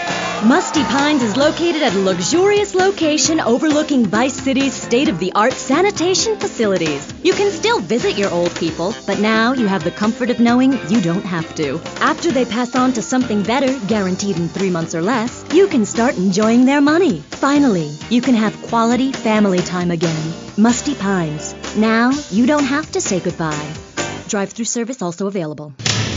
He was just the boy next door. Hi, well, hello there, Danny. I didn't know it was hockey season. Hey, can I borrow a knife? A deadly curse, a deranged killer, a small town in tears. Knife After Dark, rated R for retarded. Ew, that's gross, BJ. Stop hitting on me. Hi, I'm Amy, and you're on K-Chat. So, what do you need to do for BJ's fit for football? Well, Angela, anybody can do it. What you need is a real expensive gym, a team of trainers, medical practitioners, dietitians, a baying crowd, and an opponent who wants you dead. Dead in the dirt. I mean, a nasty, blood-sucking leech of a man who will destroy you if you don't destroy him first. A man you like set animals on. He's the enemy, and you sit in your foxhole till it's time just right, and then you pounce, baby, like a kitty cat on catnip. I'll sack a man, power drive him hard, again and again, because the idiot comes my way. I'll nail him every time. This video sounds like a lot of fun. Fun? Fun? You think it's fun when grown men cry in mortal agony, when you're so scared of what you're going to do to a man you step outside yourself like an astral projection and police go Kent State on you and people crying and bleeding and pouncing each other in the face, and that's just in the locker room before the game. That's your idea of fun? Yeah, I guess. Yeah, mine too. That's why I'm making a comeback. I've been retired 2 years, and I'm telling you, selling cars or appearing in soft drink commercials is not fun compared to having 50,000 low IQ morons in Green Bay or Tampa or Liberty City or whatever screaming how they want you dead just because you're playing for the Mambas. That's actualizing the self. Wow, that sounds interesting. Tell me about it. I am doing. I'm fin to... Hey, wait a minute. Are you reading a book over there during this interview? No, I can hardly read. Get on with it. I'm trying to, sweets. You best listen. The comeback is a real deal. B.J. Smith, 6-year Pro Bowl MVP, the man responsible for more broken bones than anyone since people had legs. I'm a fiddler crab. You can rip my arms off, and I'll just molt and grow new ones. Where? Right here, right now. Let's get it on. Of course. I mean, when? Soon, baby. Real soon. And don't call it a comeback. Like the song said, I'll whoop your ass. And this time, I'm doing it my way. Ignorant fools that gave me nothing to work with. The owners, I mean. What owners are you talking about? The owners of the team. They gave me nothing. They're the reason my marriage failed. I worked my ass off all those years sweating blood and puking my soul out, and they treat me like a tractor. Roll me around, treat me no better than the dogs. The guys that got hurt, they never saw a penny out of those monsters. That's just like Jade. Who's Jade? She a fox? My friend. She's a goth. She got sacked for wearing makeup and an I Hate Life t-shirt to work and never saw a penny. She like, football stars? She teaches kindergarten. Professionally. You know, I know a lot of players who need to go back to school after they finish playing. It's a tough life and you lose something. What did you lose? Hope, diction, something. It's brutal out there. That's just like Jade. Those kids are evil little brats. Listen, are you going to talk about your freaky friends who dress like a funeral? I thought we were here to talk about BJ. BJ Smith. And I feel alive. I mean really alive. Ain't nothing more invigorating than holding a man's head in your hands and looking him in the eyes and saying, I can kill you in 1 second, old man. And he says, I got a wife. And you say, give me all the money in your cash register. What are you talking about? BJ, are those muscles real? That's funny you should ask, because the answer is yes. They ain't implants or nothing. Wow, you're enormous. Nah, this guy's twice my size, but I'm quick, rich, and angry, like a Republican. So, I see. Look, I ain't got anything more to say to you, and I can't fall in love with another guest or I'll get sacked. So let's go to the phones. Who's on line 1? Hey, Amy, I'm a first-time caller. How you doing? I love your show. Sorta. BJ, man, you're awesome. Here's my question. How'd you play that game against San Andreas with 2 broken legs? Oh, I can't believe I'm talking to you. Wow, man, I don't know what to say. This is the greatest day of my life. Well, why the hell you call in? Don't worry, I'm a professional. The method I use in the game against essays is actually a part of my exercise video. When in doubt, go for the groin. I hope that answers your question. That's the problem with the public. Fans. I get it all the time. Know what I'm saying? Absolutely. I get that all the time. People say, are you that girl off the television in that show? And I say, no, I'm the girl from the radio. I just look like her. Anyway, BJ, that's all we have time for now. Thanks, Amy. And look after that mustache. Okay. Thank you. I'll be back on K-Chat after these messages from our sponsors. Don't go away. Are you tired of Dad? Dad, no one wants to hear your stupid Vietnam stories. Are you tired of Mom? Hi, Angel. Do you want to read a book or go outside? No! The arcade comes to your living room, only without the creepy guys offering to show you puppies. Awesome! The Degenitron. You can play video games just like you were in the arcade. Excellent! The Degenitron gaming system plays 3 exciting games, including Defender of the Faith, where you save the green dots with your fantastic flying red square. Cool! Monkey's Paradise, where you swing from green dot to green dot with your red square monkey. That's rad! And Penetrator, where you smash the green dots deep inside the mysterious red square. Wow! The Degenitron brings arcade realism to your living room. It can even take quarters, and a strange, sweaty man comes by to empty the machine on Fridays. Degenitron, fighting the evil of boredom. I'll never go to school again! Do you have dry mouth? I do. It protects your teeth, fights infection, and lubricates your food. But what happens when you run out of saliva? Help me, I can't talk. For personal dryness upstairs, it's Salivex. Wow, I can spit again. Salivex is more than saliva in a can. Salivex improves consumption efficiency by 50%. No more halfway cures like coating your throat with cooking oil to have that extra piece of cake or bowl of kitty litter. After a night out, my tongue tasted like carpet. It was embarrassing. Now with Salivex, I can eat a whole box of crackers or lick my life partner's stamp collection all night. It's like having a salivation army in my mouth. Now I can suck a lollipop for as long as I want. Salivex tastes like your own saliva. That's because at Salivex's state-of-the-art production facilities, we use salivation philanthropists who make Salivex all day. Salivex, when it comes to personal dryness upstairs, we're deadly serious.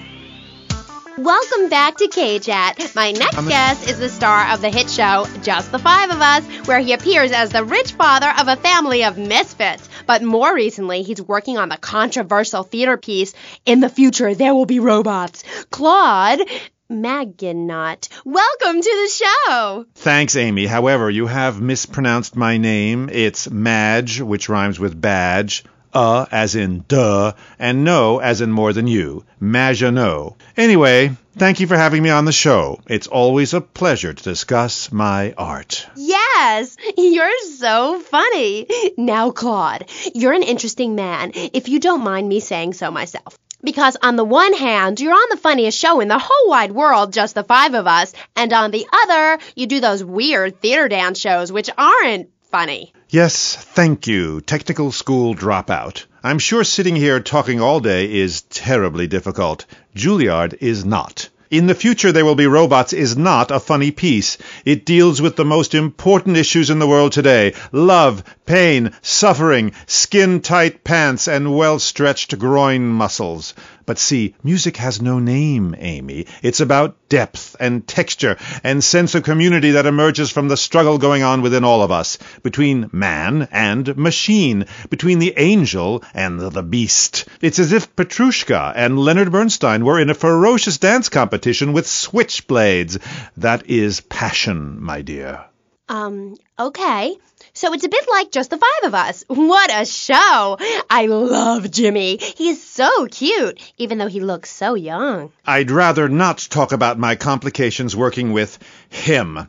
I'm a performer. I express myself any way I can, while I'd never attempt to describe Just the Five of Us as anything other than worshipless pap. I need to support my serious art. It's like stealing a boombox to do live interpretive dance. If I bring joy to people's hearts doing an interpretation of a tree in the park, who is harmed? There is a value I derive from art, as a man, as a creator, and that is this. Never overestimate the dreadfulness of the mass market, the degrading excess of the culture, or the horrors that we all have within it. Great, yeah, me too.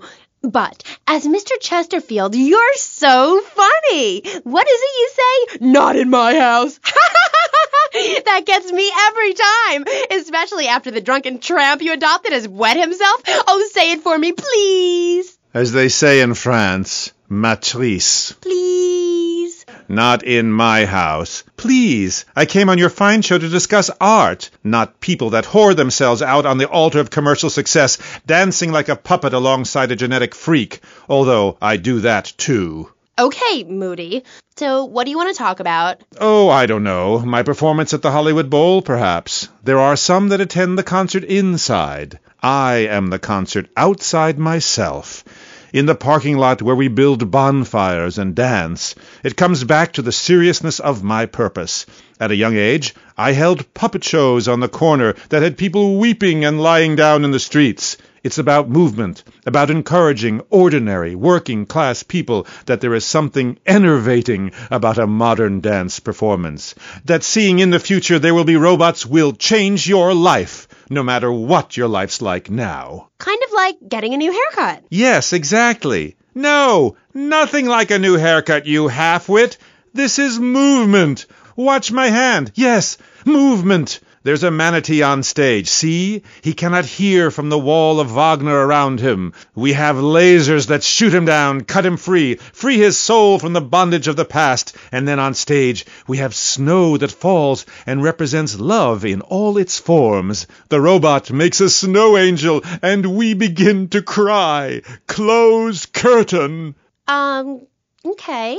Well, I love Just the Five of Us. Please, please, please, enough! 5 succeeds while robots starve. Attendance has been poor. If I were opening this with the Orquestra Filarmonica de Jalapa in Mexico, there would be riots in the streets with small children giving me flowers and weeping. Here in Vice City, they wouldn't know art unless it came as a tube of beef jerky. They told me, Claude, it can't be done. Vice City is for sun worshippers and Philistines. And I told them, no. I told them, if I'm directing a work of commercial dross down there, I must save my soul with some serious art. But to be honest, Amy, they were right. I feel ahead of my time. The best artists are ignored. I mean, surely any right-minded person would rather spend an evening watching me express the meaning of space as I move delicately across the stage in the dance of desire and denigration than flopping around in a disco or a nightclub or sucking the electric teat of television. I know I would. God!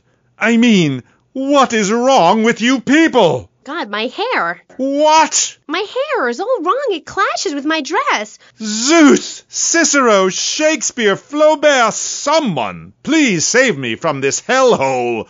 My dear, you are so ignorant. I'm trying to save you, to save everyone. You don't see the art around you. Are you in search of Auld Lang Synes, singing Madama Butterfly on a windowsill, or relegating yourself to a cricket in Huckleberry Finn? I'm a movement that conquers love, while you complain about your dress. Know you not how important my mission be? Right. Cool. Okay, Mr. Chesterfield, Mr. Magonaut, you gotta hang in there. You're on K-Chat, and I'll be right back. At the law firm of DeLeo and Furex, we understand that sometimes life throws you a curveball. We help our blue-chip clients get their lives back after circumstances have conspired against them. Just listen. It was an unfortunate accident what happened to my wife on that precarious cliff. DeLeo and Furex can't bring my wife back, but they made sure I didn't end up in the slammer. I was unfortunate enough to be found with 15 kilos in my spare tire. I was so mad at the auto repair shop that sold me that tire. Thanks to DeLeo and Furex, the district attorney saw it that way too. I accidentally torched a Quickie Mart when my medication ran out. DeLeo and Furex helped me and the community by ensuring a healthy settlement from the pharmaceutical company. At DeLeo and Furex, we understand the judicial system and will ensure the truth is heard, no matter how improbable. We're not cheap, but what price can you put on truth? Call DeLeo and Furex today at 866-974-2333. That's 866-9-SHADY. DeLeo and Furex. Accidents happen, and we'll prove it. The store leading the fight against communism is having a blowout sale. Ammunition has a wide array of peacemakers. Come by Ammunition on Militia Mondays, exercise your Second Amendment rights, and get 10% off all armor-piercing bullets. We're the only gun store that lets you try it before you buy it. Need anti-tank missiles? We've got them. Flamethrowers? Oh, yeah. No credit? No problem. No money down. 90 days, same as cash. Shoot now, pay later. During the 10-minute waiting period, fire off a few rounds of the Ammunition gun range, featuring faces of famous commie pinkos. Come by Ammunition and register to win an anti-aircraft gun actually used when we whooped Australia's ass. This weekend is the Ammunition Film Festival with free screenings of the documentary Red Dawn. Ammunition, protecting your rights. You're back on K-Chat with me, Amy, and my special guest. Let's go to the phones. Mr. Magonaut, Bruce from Prawn Island here. Big fan of the show, Mr. Maginot, big fan. Dude, I don't know about the robot thing. It's weird. Quickly, is he really 42? Does he shop in the kids' aisle? Does he get on roller coaster rides? I mean, what's the deal? Does he pay half price at the movie? No comment. Next caller. Oh my God, trauma. I meant that's my line. I'm supposed to say that. Oh God, this guy is such a dick. Next caller. Oh, who's on the line? Who's online? What number is it? Who's on the line? Hello, Claude. This is Morgan. I'm just vacationing down here, having finished my doctoral thesis into images of young boys in post-Lapsarian Greece and the erotic understatement of the fugue in contemporary Baroque. Fascinating stuff. Do you have a question? I'm confused. No, woman. I just wanted to tell Claude about my thesis and discuss his bleaker Death in Venice Street period. Of course I have a question, you silly girl. Claude, I saw robots big fan, and that's praise indeed coming from me. I normally hate anything humanity has achieved since 1836. But one thing fascinated me, Claude, about the show, the pants. They were so tight, so fitted. How do you get such a marvelous, close, sequin figure hugging fit and still? Oh, and were the sequins a reference to lasers? Yes, my, I agree. Thanks for calling. That is an important question. You see, I'm an important person, and I especially think so. It is really important for people to see my form move through space in very tight pants, or the effect is ruined. Interpretive dance cannot be expressed in baggy clothing. It's like a violin parade. Otherwise, why have a love story with a manatee and the lasers? It's very important. You're kind of creepy. You're nothing like you are on the show. You're so funny there, joking with the family and putting out the fires started by the homeless guy and starting group hugs. But in real life, you're just plain creepy. You won't even tell us how old Jimmy is. All you talk about is Archie stuff like that nobody understands because it's complicated, and how tight your pants are. That's not true. I also discussed love and passion and a manatee and the lasers. You, my dear, could use all three. You, my dear, are a Philistine. I'm sorry, but this is one of the most degrading, debasing, horrific, unedifying, opportunistic things I have ever done in my life since that whole Rake's Progress lawnmower commercial. I feel dirty, like I just sat in something. You did. Our last guest was taken violently ill. Yes, well, such is the plight of radio. Rather than grumble like Leporello or a taxi driver about my duties cleaning the back seat, I shall bid you adieu. Okay, thanks, Claude. Next, we have a very important guest who doesn't dance like a weird jerk. We'll be back right after this. You're on K-Chat. Knights of the Road, here's your stallion. The car for freedom. The car for hot excitement. The car for a man who is alone against the elements. The Maibatsu Thunder. The pride is back. It's the power of a compact. Looks small, but it's so big. Fuel injected. Inject me. Maibatsu Thunder. On the toll road of life, you have to pay to prove you can.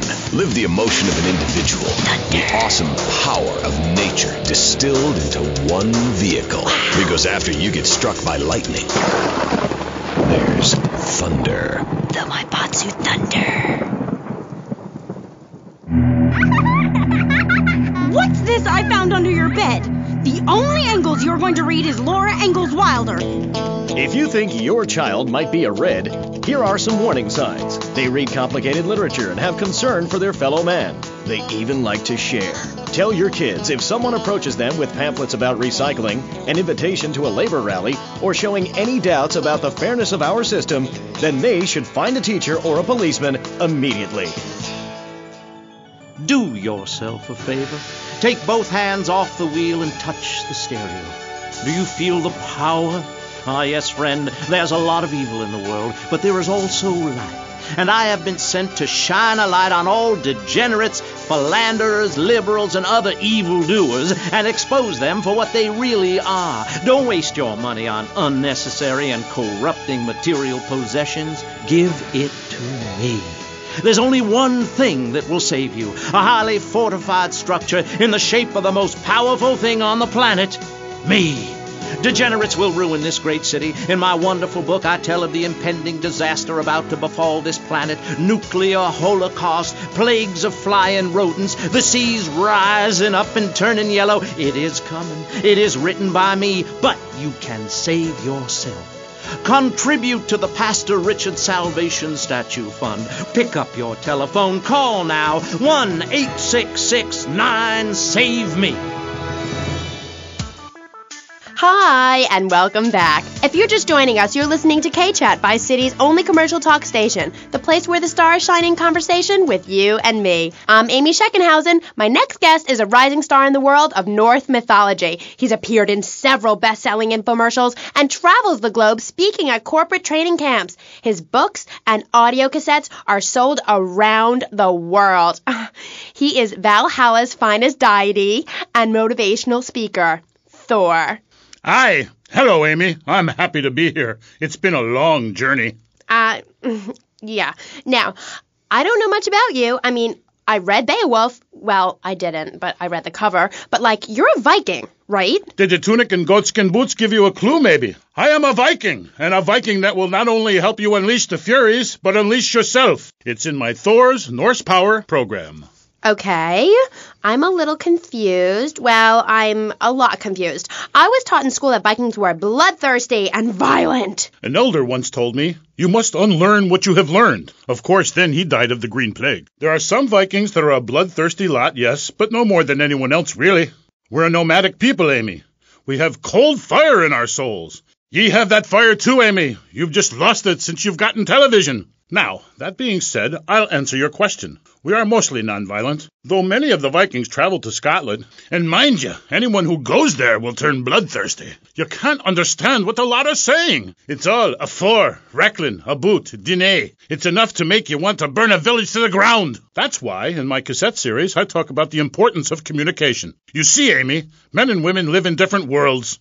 We use different words. A group of men talk about what they've killed, how to start a fire, who has the best long boat. Women want to talk about keeping the communal long hut tidy and their feelings. When I'm raiding a village, I don't need to be talking about feelings. It's time for action. Great. So is that all there is to being a Viking? Pillaging? No, lass, no. Pillaging and battle are important, but we admire poetry as well, as long as it's poems about whacking someone in with a double-handed battle axe. What's holding you back, Amy? In Chapter 3 of my book, I talk about listening to the bloodthirsty water spirit. It's really quite important if you want to enter Valhalla. I think I went there last night. Oh, no, that was Malibu. But it's the same sort of thing. Valhalla was that golf club, wasn't it? So, 1983. But right, what does being a Viking have to do with anything? This is the 20th century. We have electricity, penicillin, jet planes, implants. Well, I don't, but I want some, but I heard the operation is really gross. You live like it's 982 AD or something. Mind ye tongue, wench, lest I cut it out. Deep down, all of you listening to me say, Thor, yes, I'd like to unleash the Viking within. Maybe you go camping once a year or hunting and wonder why it feels so natural. That's because it is. Too much of this denying your instincts. Men shaving. You know, deep down in the pit of your soul, you wish you could crouch in the grass with flies biting your face, afraid to move for fear of alerting the beasts, covering yourself with yak urine to thwart your smell. Then, a beast draws close. You pounce, bringing your battle axe on its skull. Man and animal at that moment, one and the same in a terrible beauty. Then you drag the carcass back to camp and celebrate by eating its heart. Some people, they only do this once in a lifetime. I do this every day, and so can you. All it takes is some positive thinking. Just attend my Unleash the Norse Within weekend. When you are finished, you will say, I am a god. Nobody can stop me. I crush my enemies and dance on their funeral pyres. This is very helpful for living in suburbia, Amy, and I should know. I really don't understand how. Oh, it's very helpful. Maybe a neighbor is tossing his leaf clippings on your lawn, or looking at your woman, or harboring desires regarding your longboat. You enslave his children, set his house on fire, he shall not bother you again. It must be nice to have you as a neighbor, not. I live in no place longer than needed to fulfill my goals. Taking slaves, valuables, and food. Goal setting is very important, Amy, not just in football. You're very weird and creeping me out a bit, but whatever. No weirder than anything else. So, what do you think of Vice City? Ah, I like it very much. Your women here are prepared for battle. They are large, not like those scrawny things to the north. A woman who eats well provides for her man. You cannot set sail for robbing and pillaging on an empty stomach. It's like the story of the parson's wife and the troll. I don't think I've ever heard of that one. Great Carl Erson. Ye mainlanders have no historical perspective. Read the runes. It's all right there. Talk to a grandparent. But no, ye cast people out like rubbish. Wisdom is not to be treated so lightly.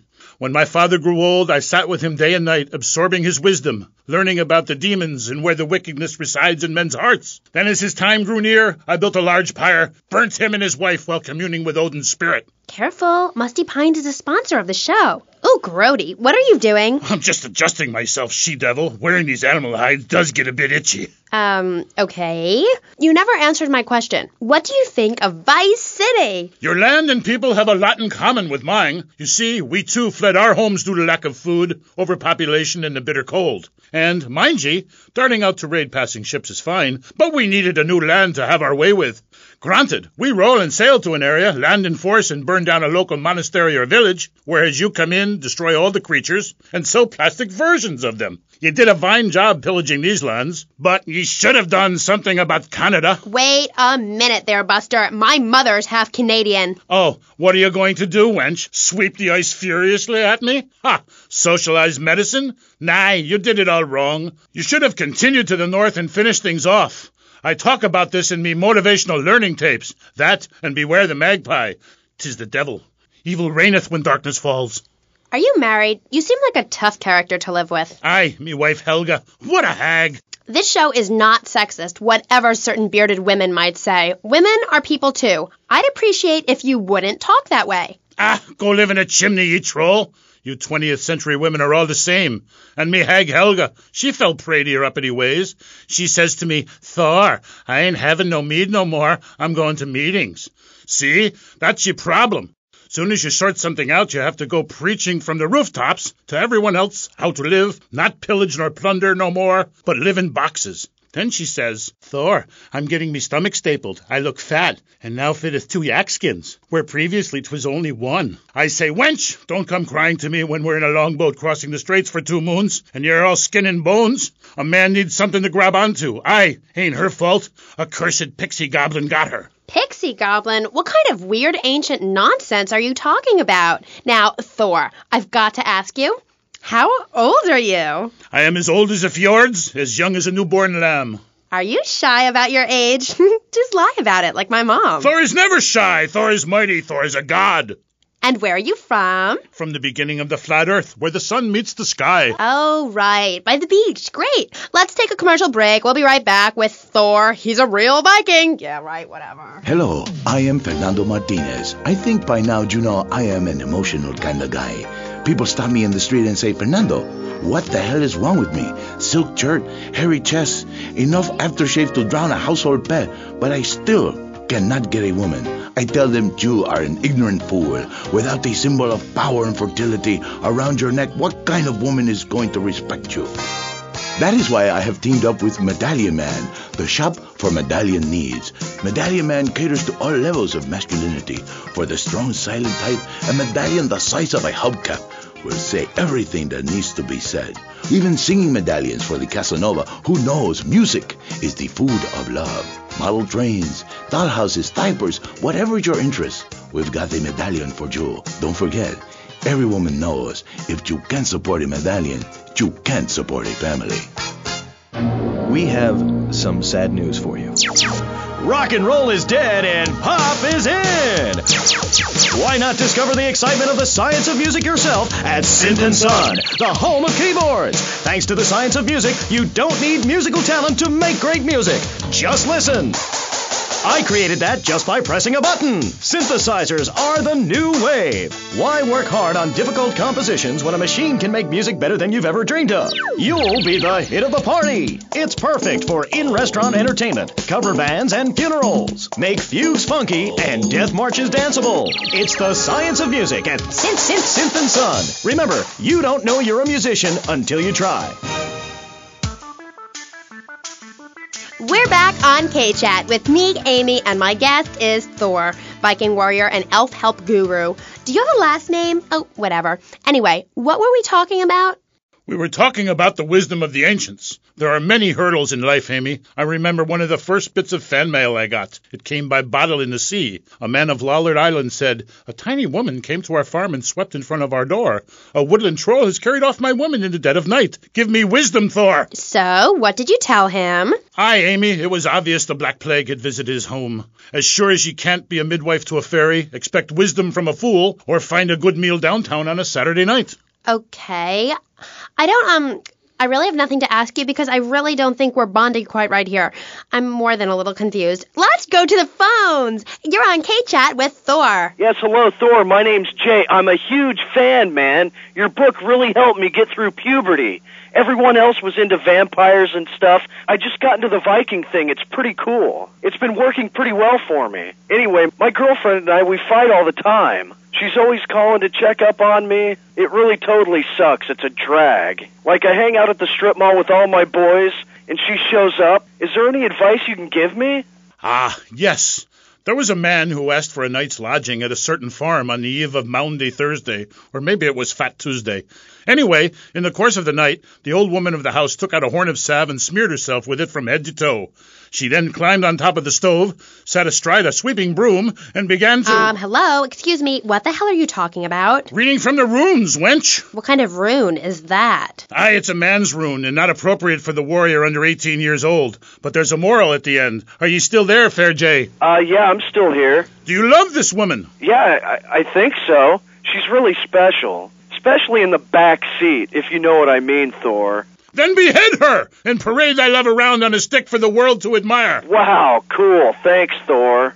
Okay, I'd like to throw you out, but you've got an enormous sword and, yeah, let's take another call. But first, listeners, Vice City, remember, don't behead your girlfriend and take her head around on a stick. Hello, you're on K-Chat with Thor. Hey, brother, my name is TJ. Your book is fresh, real fresh. Like, it's been a real inspiration and all that. It's most definitely on me and my crew's vibe. And that Loki brother, he's as slick as Salivex. You know what I mean, Trooper? In fact, me and my boys have started a Thor fan club. You know what I'm rapping? We're on your vibe, man. Aye, a Thor fan club. This pleases Thor very much. I shall speak of myself in the third person from now on. Yeah, I wasn't really into school all that much. But I hear you, Thor. So anyway, we had this fan club, right? And instead of naming it something like the Vice Lords of Valhalla, we gave it like a modern name, keeping things firmly in the 80s, you know? The Bloods. Ain't that off the wall, man? We follow your teachings to the letter, sir. Especially how you go around smiting fools with that wild, mad hammer of yours and getting people to know exactly what time it is. You hear? Have you a magic hammer? Nah, T. We don't have any olden types around here to strap us with super-fly hardware like yours, but we do have Mac 10s, Tech 9s, Tray 8s, Street Sweepers, and all that. Are you still on my vibe, brother? Aye. I like the sound of this. Methinks I want to join your group. Do you pillage proper? Hell yeah. We do it like a Viking. You ought to come party with us. We'll even make you an honorary blood. Word. Indiscriminate pillaging. This is, as we say, the school of old. When I am done with the wench, we shall meet. Till then, beware the frost giant, TJ, and the serpent with two tongues. Yeah, okay, whatever. Yo, brother, where'd you land that funky fresh silver helmet of yours? Those wings on the side are wicked, money. Stop calling me a wench. I have much to teach you, wench Amy. Only if you would listen. For many centuries, people have asked questions. Why is my fatted calf gone after the gypsy woman appeared? Are there trolls living in my chimney? Aye, sure, I could tell ye the story of the 12 children on a platter, or the midsummer snow, and the spirit hatched from a cock's egg. But in the end, Amy, you need a spirit journey. A wandering spirit demands a wandering body. Take a long boat. Pack only what you can carry. Head toward the moon at high tide. Okay, thanks for the advice. And with that revelation, I'm going to have to change topics. That was Thor, Viking Warrior. Coming up next, we have another guest. We'll be back right after this. How do you like to enjoy a Rusty Brown's ring donut? I like to lick lovingly around the outside and then thrust my tongue in the middle. I like to munch it vigorously. I just love the batter all over my face. On Friday nights, I just can't stop eating Rusty Brown's ring donuts. Oh my God, it's so good. Sometimes I like to wear women's panties and walk around 5th Street. When you go downtown, make sure you enjoy Rusty Brown's ring donuts. Hi, I'm Jeremy Robar, entrepreneur, VIP, and founder of the revolutionary program, Think Your Way to Success. It's a 3-step program that's been changing lives and my income for the last 2 years. 5 years ago, I was a nobody, just like you. After my Think Your Way to Success program, I spend the entire weekend in my jacuzzi or engaging in the exciting sport of domino toppling. Hey, if you can think it, you can do it. One of my award-winning courses is sure to be perfect for you. The first course I call Think, Hold That Thought, Complete, because that's what you do. Step 2 is known as Learn, Start, Doing, where I explain the mysteries of starting. Or take the new accelerated course that will have you laughing and hugging strangers. Motivate, demonstrate, then motivate again. Just listen to these endorsements, and remember, these people volunteered. They aren't being paid much. I've been on the Think, Hold That Thought Complete program, and I have to say, I'm finally going to start my career in being a well-paid rich person. Yeah, I've been thinking my way to success for a while now. It's some good stuff.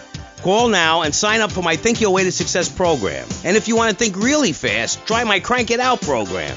Call 1-866-434-SELF. Hey, don't just do it. Think about it. Sweaty leather tracksuit? Absurdly fat Dayglow laces? Something missing? Complete the look with a replica car sign insignia on a chunky gold plate chain at Vice City's one-stop shop for people who know how to put the hip into hip-hop. Wow, you look fresh. Complete the look.